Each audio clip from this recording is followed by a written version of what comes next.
Hello, everybody. It's me again, Rich Andre, and today we're going to be talking about 5 science-backed ways to raise your emotional intelligence or your EQ. Okay, EQ basically just stands for emotional quotient. Okay, so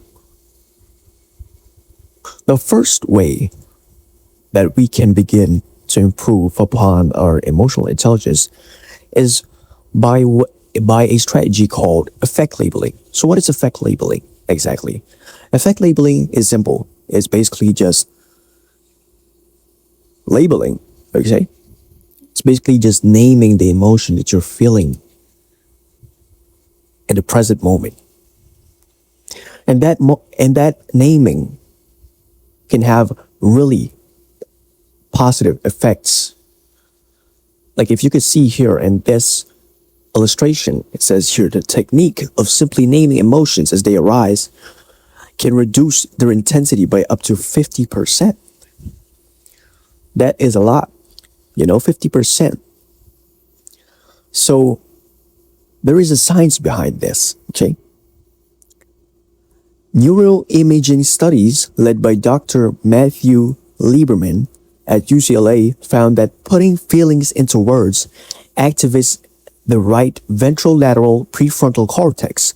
This activation downregulates activity in the amygdala, which is the brain's threat center, effectively taming the emotional intensity through higher level cognitive processing. Okay. So the source here would be a research by Dr. Lieberman, okay, at UCLA. And what it basically found was that just putting your emotions into words, okay, just the act of thinking about your emotion and then naming that emotion, okay, specifically naming or pinpointing that emotion in your head or on paper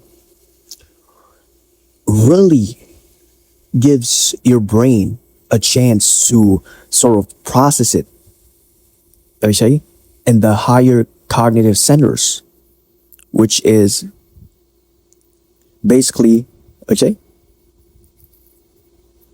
which basically just entails that if you stop and pause for a moment and think about what you're feeling and really try to pinpoint precisely what it is that you're feeling, it gives your brain a chance to think.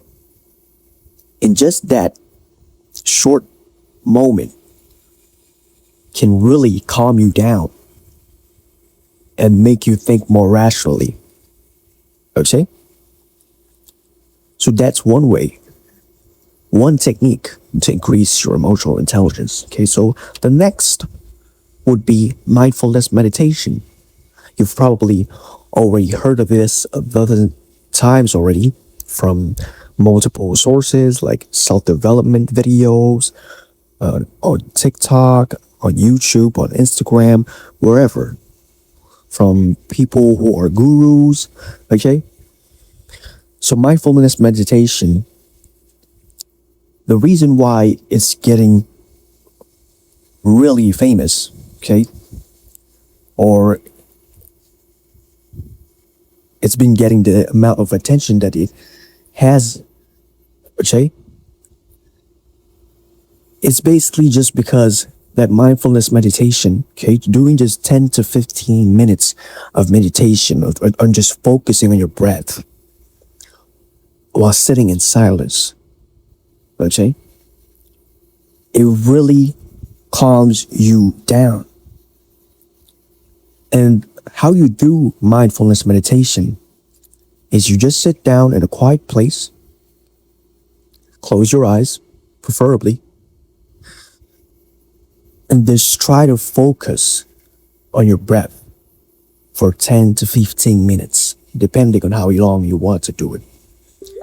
And whenever your mind wanders, the thing to do is you observe the thoughts that just run into your head. You observe it without criticizing it, without putting any judgment to it. And this can really have positive effects. And in turn, raising your emotional intelligence over the long run. So what is the science behind this? Okay.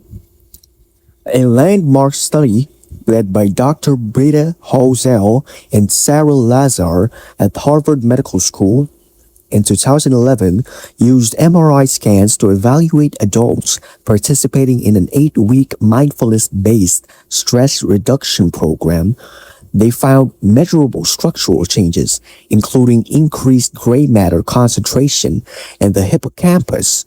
Okay, the hippocampus is basically just responsible for governing learning and emotional regulation. Okay, and it decreased brain cell density in the amygdala, which means that it basically reduces your stress, your overall stress. Mindfulness meditation is a very powerful and effective technique that you should probably try and see how it goes. Okay? So the next technique in order to raise your emotional intelligence is feedback loops. If you can see here in this illustration, an action precedes an effect, then that effect should have a feedback on your actions. Okay? So how you do this technique is basically you can ask your friends, you can ask your family, anyone who is relatively close to you, how they think you act, okay? How they think of your emotional regulation, okay? And this can really help if you want to be more critical or if you want to reflect on how you react upon certain situations. And then you can proceed to improve upon them.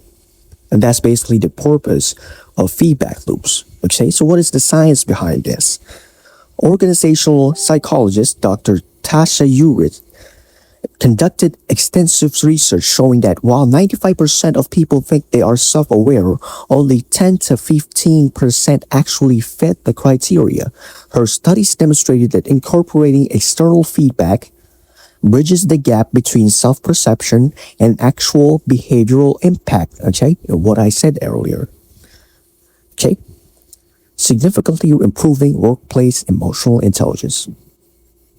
So if you want to be more emotionally intelligent, ask other people who are relatively close to you on how you react on certain situations, and then use that feedback in order to improve upon yourself, okay?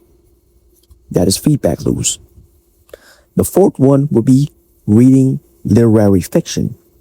When you read fiction, you are forced to consider other people's way of thinking, basically just making you more empathetic of other people and their circumstances because you are put directly onto the shoes and the perspective of another person in fiction while reading fiction. And that can really boost your empathetic skills and overall just your people skills in general. So what is the science behind this? Okay? Researchers David Corner Kidd and Emmanuel Castano at the New School for Social Research in 2013 published a study in Science demonstrating that reading literary fiction as opposed to popular genre fiction or nonfiction immediately leads to measurable performance gains on tests measuring empathy, social context decoding, and theory of mind. So you need to read fiction in order to increase your empathy with other people, in turn, raising your emotional intelligence. Okay, so the last one would be cognitive reappraisal. Cognitive reappraisal, basically, in essence, just tells you to reframe how you think about certain situations. For example, if someone shouts at you, okay? If someone shouts at you, you're not doing you're not doing very good in school. Your grades are not doing very well in school. And your parents, okay, they think that you should do better. So instinctively, without even thinking about it, you probably feel that you are being threatened, that you are being underestimated, okay? But through cognitive reappraisal, you can frame that situation differently. Like, for example, you can say that your parents are just working really hard, okay? They may be stressed upon work. And adding on to that, okay, you have to worry about your school tuition fees. And the fact that you may not have stellar grades affects them. Okay. So by cognitive reappraisal, you're framing the situation in order to benefit from it.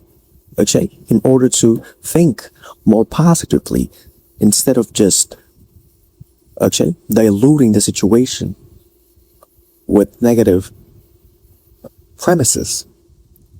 And the science behind it is, okay, there is a research led by Dr. James Gross at Stanford University in 2002 that showed that individuals who systematically use cognitive reappraisal experience higher levels of positive affect, better interpersonal functioning, and greater emotional well-being compared to those who use emotional suppression, which is basically holding your feelings in.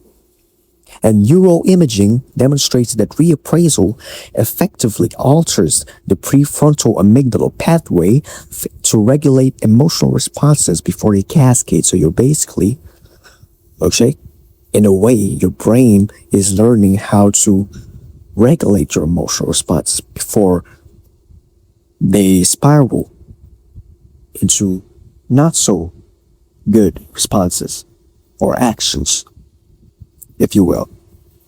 And that's basically it for 5 science-backed ways to raise your emotional intelligence. If you like this video, if you learned anything from it, please give me a thumbs up. Give me your honest feedback in the comment section. Okay? And if you're willing to, you can subscribe. It's absolutely free with no charge. Thank you guys for watching, and I'll see you guys in another video. So tune in, okay? Thank you.